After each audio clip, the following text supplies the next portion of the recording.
अस्सलाम वालेकुम friends, welcome back to top smarties. Drama serial Rasmein Wafa, जहां पर नूर वाकई सबको इरिटेट कर रही है, तो भला उसामा इससे इरिटेट नहीं होता?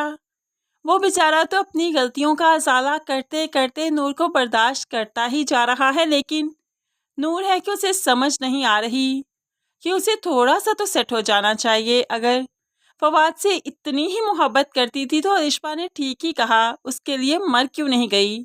कम अज कम दूसरों की जिंदगी को तो इतनी मुश्किल में ना डालती। अब उसामा बेचारा इम्तिहान देते देते थक चुका है। कौन कौन मर्द बर्दाश्त करता है कि उसकी बीवी रातों में उठकर अपने पहले प्यार को याद करे, उसके लिए रोए?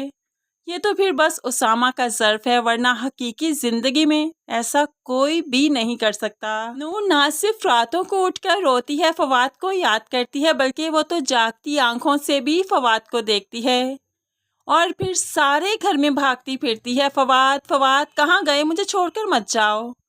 ये चीज़ें अब उसामा बर्दाश्त करते करते थक चुका है, लेकिन किसी से कुछ नहीं कह रहा, बल्कि किससे कुछ कहेगा, क्योंकि नूर से शादी का फैसला उसका अपना ही था।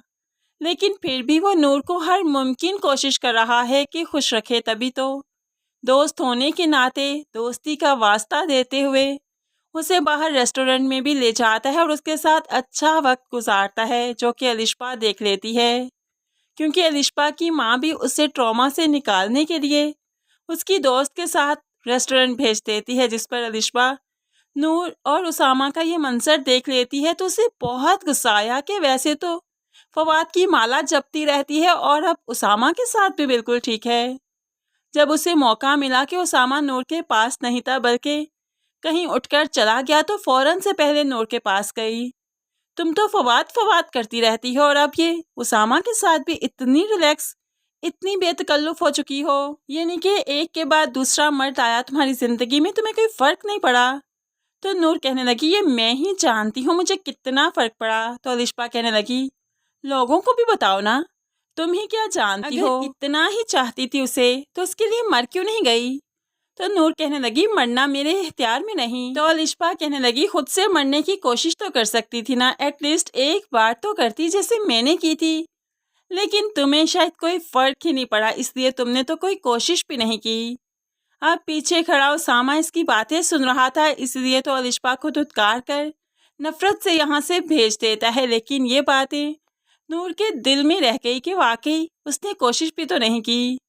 तभी तो अलिशा की बातों को याद करते हुए एक दिन ये कदम उठाने की भी कोशिश करती है, लेकिन उसामा जो कि साए की तरह उसके साथ था कि ये कुछ ना कुछ तो ज़रूर करेंगे, इसलिए उसे फ़ौरन रोक लेता है।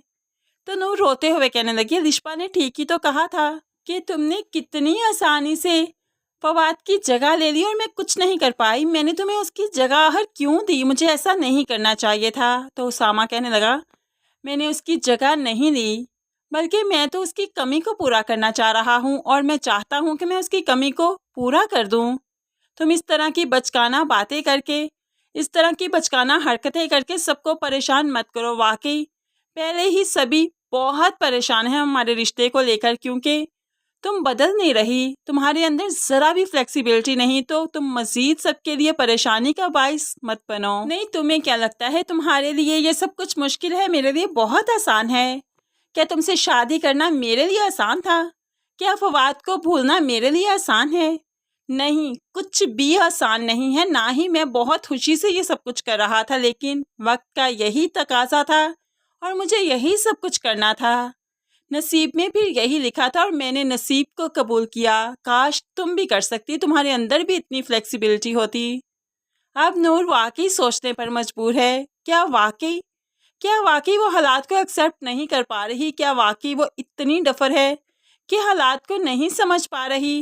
लेकिन आहिस्ता ही आहिस्ता नूर अपने अंदर बदलाव लेकर आएगी, वो खुद को चेंज करके दिखाएगी। और दूसरी तरफ अलिशा, जो कि नूर और उसामा को देखकर आई है, आकर ही गिलास तोड़कर फेंक देती है, जो कि शोर की आवाज़ सुनी तो ज़ारा भागते हुए आई। क्या हुआ, सब ठीक तो है ना? तुम अपनी दोस्त के साथ गई थी ना? तो अलिशा बता देती है, मैं तो मूड ठीक करने के लिए गई थी, लेकिन वहाँ पर जाकर मूड इतना ख़राब हो जाएगा मैंने सोचा नहीं था। नूर वैसे तो कहती है کہ وہ فواد کو نہیں بھول پا رہی تو اسامہ کے ساتھ اتنی خوش کیوں تھی۔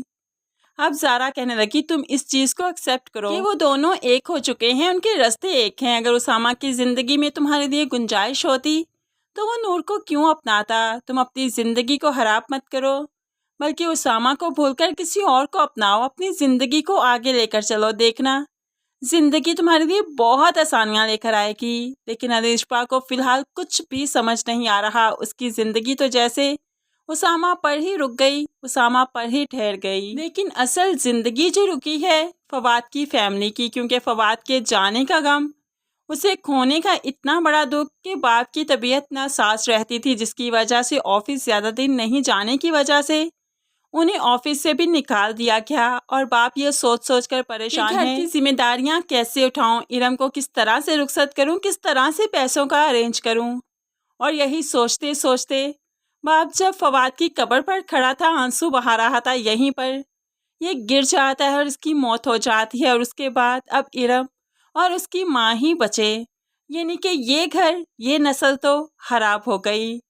اور دوسری طرف ہمیں ایسا لگتا ہے اب ارم اور اس کی ماں کو ماموں جان اپنے گھر لے جائیں گے، جس کے بعد نور تو اسامہ سے ٹھیک ہو جائے گی، لیکن پھر ارم جو کہ ون سائیڈڈ لو کرتی ہے اسامہ سے، اس کا لو بھی ابھر کر ہی سامنے آئے گا، اور وہ بات پہ بات اسامہ سے بے تکلف ہونے کی کوشش کرے گی، اسامہ کے ساتھ باہر آنے جانے کی ضد کرے گی، یعنی کہ کسی نہ کسی کام کے بہانے سے اسامہ کو باہر لے ہی جایا کرے گی، اور ایک دن وہ اسامہ پر یہ ضرور راز بیان کرے گی کہ وہ تو اسامہ سے محبت کرتی تھی، کسی اور سے شادی نہیں کر سکتی۔ اس طرح وہ اسامہ کے نام پر ہی پوری زندگی بیٹھنا چاہتی ہے، جس کے بعد اسامہ اور زیادہ شرمندگی میں چلا جائے گا کہ اس دن کے ایکسیڈنٹ کے بعد سے سب کی زندگی اسامہ کی وجہ سے کیسے بدل گئی۔ نور کی زندگی، فواد کی فیملی بے گھر ہو گئی، فواد کے باپ کا انتقال ہو گیا، اور ارم اپنی ہی خواہش اپنے دل میں لیے بیٹھی ہے اور کسی سے کچھ ایکسپریس نہیں کیا۔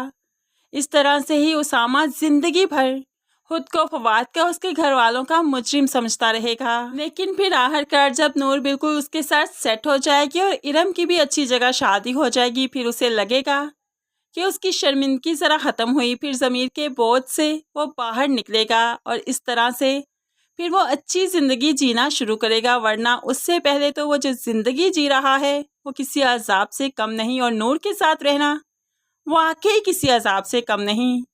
اسامہ سنبھل چکا ہے، اسامہ سمجھ رہا ہے چیزوں کو، لیکن نور ہے کہ سمجھنے کا نام ہی نہیں لے رہی۔ کم از کم کچھ تو سپورٹ کرے وہ اسامہ کو، کچھ تو اسے اپریشیٹ کرے کہ اس نازک موقع پر اس نے کتنے اچھے سے حالات کو سنبھالا، لیکن نہیں، نور تو ایسا بھی نہیں کرتی، بس وہ سوتی جاگتی صرف فواد کو دیکھتی ہے اور اس کے پیچھے ہی چیخیں مارتے مارتے بھاگتے رہتی ہے۔ فرینڈز، کیا واقعی آپ کو بھی نور کی یہ سچویشن اریٹیٹ کر رہی ہے یا نہیں؟ ضرور کمنٹس میں بتائیے گا۔ مزید ویڈیوز کے لیے چینل کو سبسکرائب کر کے ساتھ ہی بیل نوٹیفیکیشن ضرور پریس کر لیجئے، تاکہ آنے والی ہر ویڈیو آپ بہت آسانی سے دیکھ سکیں۔ دعاؤں میں یاد رکھیے گا، اپنا بہت خیال رکھیے گا۔ نئی ویڈیو تک کے لیے اللہ حافظ۔